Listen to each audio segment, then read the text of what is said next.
మన మునక్కాయ ఆ మటన్ జ్యూస్ అంతా తాగేసింది. ఇప్పుడు ఆ మునక్కాయ తిన్నామనుకోండి, ప్రతి మునక్కాయ నల్లిబొక్క తిన్నట్టే ఉండిద్ది, అంత టేస్ట్ ఉండిద్ది. మటన్లో ఏదైనా కూరగాయలు వేస్తే తిడతారు, టమాటా వేస్తేనే తిడతారు, కానీ ఇవాళ నేను మటన్లో మునక్కాయ వేసి ఉండబోతున్నాను. మటన్తో కొన్ని కూరగాయలు చాలా ఎక్సలెంట్గా ఉంటుంది. మటన్ ఆలు, మటన్ గోకరకాయ, మటన్ మునక్కాడ. ఈ వంటకాలన్నీ ఇంట్లో చేసుకుంటారు, రెస్టారెంట్స్లో దొరకవు. సో ఈ వంటకాలన్నీ స్లోగా అంతరించిపోతున్నాయి. వాటిని మళ్ళీ గుర్తు చేయడమే నా ప్రయత్నం. ఈ రెసిపీ చాలా ఈజీ మెథడ్లో చూపిస్తాను. మటన్ కూడా పర్ఫెక్ట్గా కుక్ అవుతుంది, మునక్కాయ కూడా అదిరిపోయే రేంజ్లో ఉండిద్ది. మటన్ మునక్కాయ అంటే ఇన్ని మునక్కాయల్లో 2 ముక్కలు మటన్ వేయడం కాదు, మంచిగా మటన్ కూరలాగే ఉండిద్ది, కానీ అక్కడక్కడ మునక్కాయలు తగులుతూ ఉంటుంది. ఈ గుజ్జు కూర చాలా ఎక్సలెంట్గా ఉండిద్ది, one of my favourite combination అనమాట. ఇది చేసుకోవడానికి కుక్కర్లో ఒక 2 టేబుల్ స్పూన్లు అంత నూనెలో హోల్ గరం మసాలా, షాయి జీరా, ఇలాచి, లవంగం వేసుకోండి. నూనె కొంచెం చల్లగా ఉన్నప్పుడు హోల్ గరం మసాలా వేసుకోవాలి. వేడి నూనె వేస్తే మాడిపోతుంది. ఇది లైట్గా వేగుతున్నప్పుడు దీంట్లో 2 మీడియం సైజు ఉల్లిపాయలని సన్నగా చాప్ చేసుకుని వేసుకుందాం. ఉల్లిపాయల్లో 1/2 స్పూన్ ఉప్పు. ఈ ఉల్లిపాయల్ని ఎర్రగా అయ్యేంతవరకు వేయించుకోవాలి. స్పెషల్గా ఇలాంటి మటన్ కర్రీలో ఉల్లిపాయలు ఎంత మంచిగా ఎర్రగా అవుతే మీ కూరకు అంత మంచి ఫ్లేవర్ బయటకు వచ్చింది. సో టైం పట్టినా ఒక 2-3 మినిట్స్ ఎక్స్ట్రా అయినా పర్లేదు, మంచిగా కలుపుతా వీటన్నింటినీ బంగారు రంగు వచ్చేంత వరకు వేయించుకోండి. ఇప్పుడు చూడండి, ఈ ఉల్లిపాయలు అన్ని బ్యూటిఫుల్ గోల్డెన్ కలర్లోకి వచ్చాయి. ఇలా ఎర్రగా వేయించుకోవాలి. ఇప్పుడు ఇందులో పసుపు, అల్లం వెల్లుల్లి ముద్ద, ఈ రెండింటిని కూడా నూనెలో వేసి చక్కగా వేయించండి. మీరు ఎంతమందికి ఇష్టం అల్లం వెల్లుల్లి ముద్ద నూనెలో వేయగానే ఓ మంచి అరోమా ఇల్లంతా నిండిపోతుంది, చాలా క్రేజీగా ఉండిద్ది. నాకు చాలా ఇష్టం. బగారా రైస్ చేసినా కానీ, నాన్ వెజ్ ఐటమ్ చేసినప్పుడు ఫ్రెష్ అల్లం వెల్లుల్లి ముద్ద వేసుకుంటే దానికి కిక్కే వేరు. ఇప్పుడు ఇందులో కరివేపాకు,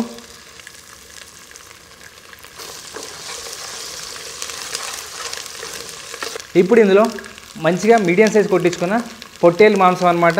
మీరు మటన్ అయినా వాడుకోవచ్చు, ల్యాంబ్ అయినా వాడుకోవచ్చు. పీసెస్ని నేను మరీ పెద్దగా పెట్టలేదు, ఈ కూరలోకి ఈ మాత్రం సైజు ఉంటే సరిపోతుంది.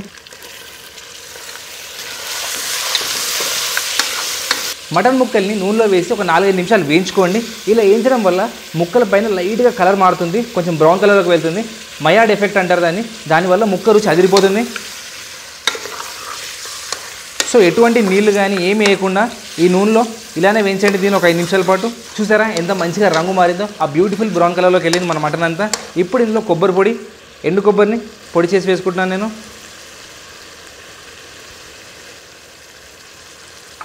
ఇలా ఈ కొబ్బరిని కూడా నూనెలో వేసి మంచి రంగు వచ్చేంత వరకు వేయించండి. ఈ కూర మనకి గుజ్జు కూరలా అవ్వాలి. అలా అవ్వాలి అంటే ఈ కొబ్బరి పొడి మస్ట్ అనమాట. సో మిస్ అవ్వకుండా వేసుకోండి. మీరు కావాలంటే కొంచెం జీడిపప్పు పొడి కూడా వేసుకోవచ్చు, కానీ కొబ్బరి goes excellent with drum stick.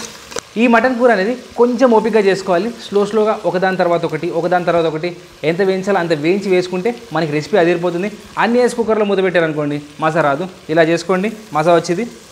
ఇలా కొబ్బరి పొడి వేగిన తర్వాత దీంట్లో టమాటాలు మటన్లో వేస్తే చాలామంది తిడతారు, కానీ ఈ కూరలో కంపల్సరీగా వేయాలి. టొమాటో మునక్కాయ బెస్ట్ ఫ్రెండ్స్ అనమాట. వీళ్ళిద్దరిని కలపకపోతే మసా రాదు. ఒక 2 మీడియం సైజ్ టొమాటోల్ని చాప్ చేసి వేసుకోండి. మనం కుక్కర్లో వండుతున్నాం కాబట్టి మన మటన్ ఎట్లయినా ఉడికిపోతుంది. టొమాటోలు వేస్తే ఎక్కువ టైం పట్టింది మటన్ ఉడకడానికి, కానీ కుక్కర్ కాబట్టి నడిచిపోతుంది.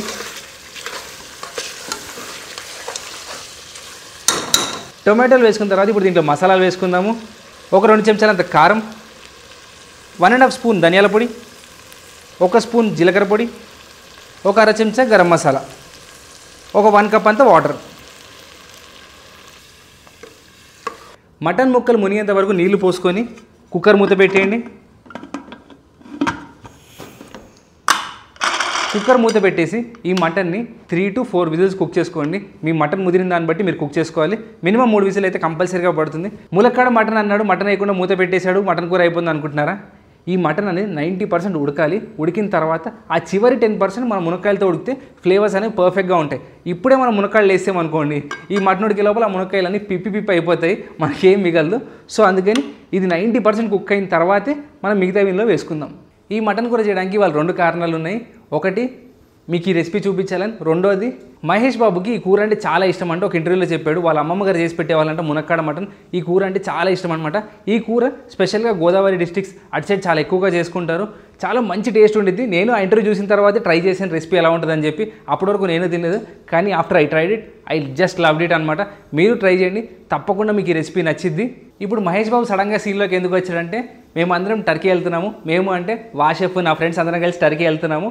సో మనందరికీ ఫస్ట్ టర్కీ అంటే గుర్తొచ్చేది దూకుడు సినిమా అనమాట. దూకుడు సినిమా అంతా టర్కీలో జరిగింది. సో ఎవరు టర్కీ అన్నా కానీ దూకుడు సినిమాలో ఉండిద్ది అంటారు. అంత పాపులర్ అయిపోయింది ఆ సినిమా వల్ల Turkey. So as you see this video, ఇవాళ మీరు ఈ వీడియో చూస్తున్నారు కదా, tomorrow we are travelling to Turkey అనమాట మేము అందరం. సో మీకు అక్కడ మేము చేసే ఫన్ కావాలంటే కంపల్సరీగా కింద కామెంట్ చేయండి. అక్కడ మేము బ్లాగ్ షూట్ చేయాలన్నా మీరు ఈ వీడియో కింద కామెంట్స్ పెట్టండి. ఒకవేళ ఎక్కువ కామెంట్స్ వస్తే వీల్ ట్రై టు షూట్. వచ్చిన తర్వాత కంపల్సరీగా పోస్ట్ చేస్తాం మీకోసం ఆ ఫన్ అంతా. 3 విజిల్స్ ఉడికింది, ఇల్లంతా ఈ మటన్ వాసనతో నిండిపోయింది. ఇప్పుడు మనము మునక్కాయలు వేసుకుందాము. చూడండి ఆల్రెడీ నూనె సపరేట్ అవ్వడం స్టార్ట్ అయింది. ఇప్పుడు దీంట్లో ఒక 2 మునక్కాయలు, ఒక 1/2 kg మటన్కి 2 మునక్కాయలు వేసుకోండి సరిపోతుంది. ఇంతకంటే ఎక్కువ వేస్తే కూడా బాగోదు. ఇలా ఈ మునక్కాయలు వేసేసి కలిపేయండి. మునక్కాయలతో పాటు కొన్ని చీల్చుకున్న పచ్చిమిరపకాయలు, కొత్తిమీర. ఇంతే అండి, ఇది చాలా సింపుల్ రెసిపీ. ఈ మునక్కాయలు 5 to 6 minutesలో కుక్ అయిపోతుంది. అప్పటికి గ్రేవీలోంచి నీళ్ళు కూడా బయటికి వెళ్ళిపోయి గ్రేవీ కూడా చిక్కగా అవడం స్టార్ట్ అవుతుంది. ఉప్పు ఒక్కటి లాస్ట్లో అడ్జస్ట్ చేసుకోండి. చాలా టేస్టీ మటన్ కర్రీ రెడీ అయిపోతుంది. మామూలు మటన్ కర్రీ కాదు, ములక్కాడ మటన్ కర్రీ అదిరిపోతుంది. సో ఒక 5 to 7 minutes దీన్ని కుక్ చేసుకోండి. మునక్కాయ ఎప్పుడైతే పర్ఫెక్ట్గా ఉడుకుతుందో అప్పుడు మీ కూర రెడీ అయిపోయినట్టే. స్టవ్ ఆపేసి మరికొంచెం కొత్తిమీర చల్లుకొని వేడివేడిగా సర్వ్ చేసుకోవడమే. ఈ గ్రేవీలో మునక్కాడ ఒక 7 నిమిషాలు ఉడికింది. ఆ మునక్కాడలో ఫ్లేవర్స్ అన్ని గ్రేవీలోకి వచ్చి ఒక అద్భుతమైన టేస్ట్ బయటకు వచ్చింది. చూడండి, మునక్కాయలు ఓవర్గా కుక్ అవ్వలేదు కానీ పర్ఫెక్ట్గా కుక్ అయ్యాయి. మన మునక్కాయ ఆ మటన్ జ్యూస్ అంతా తాగేసింది. ఇప్పుడు ఆ మునక్కాయ తిన్నాం అనుకోండి, ప్రతి మునక్కాయ నల్లిబొక్క తిన్నట్టే ఉండిద్ది, అంత టేస్ట్ ఉండిద్ది. అందుకేనేమో ఈ కూరలో మునక్కాయలు వేసి ఉంటారు. మీలో ఎంతమందికి నల్లిబొక్కలు ఇష్టం వాళ్ళు కంపల్సరీగా ఈ కూర ట్రై చేయాలి. ఎందుకంటే మునక్కాయ నమిలి దాని లోపల జ్యూస్ పిలిస్తే సేమ్ నల్లిబొక్కలాగే ఉండిద్ది. ఐడియా ఎవరికి వచ్చింది కానీ అదిరిపోయే ఐడియా అనమాట. మటన్ ఉడకాలి, మునక్కాయ ఎక్కువ ఉడకకూడదు. అదే ఈ కూరలో అంతా మ్యాజిక్. సో చాలా సింపుల్గా చూపించాను, తప్పకుండా ట్రై చేయండి. నేను కొంచెం ఎక్స్ట్రా స్పైసీగా చేసుకున్నాను, ఎందుకంటే వారం రోజులు ఇండియాలో ఉండము, బయట దేశంకి వెళ్తాం. అక్కడ ఈ మసాలా కారం దొరికిద్దో లేదని చెప్పి కకృతి పడి ఎక్కువ వేసుకున్నాను. మీరు మాత్రం పర్ఫెక్ట్గా వేసుకోండి, ఫుల్గా ఎంజాయ్ చేయండి ఈ సింపుల్ కర్రీని. మీరు ఎవరైనా టర్కీకి వెళ్ళి ఉంటే అక్కడ ఏమైనా మస్ట్ ట్రై ఫుడ్ ప్లేస్ ఉంటే కింద కామెంట్ చేయండి, తప్పకుండా వెళ్ళి ట్రై చేస్తాం అక్కడ.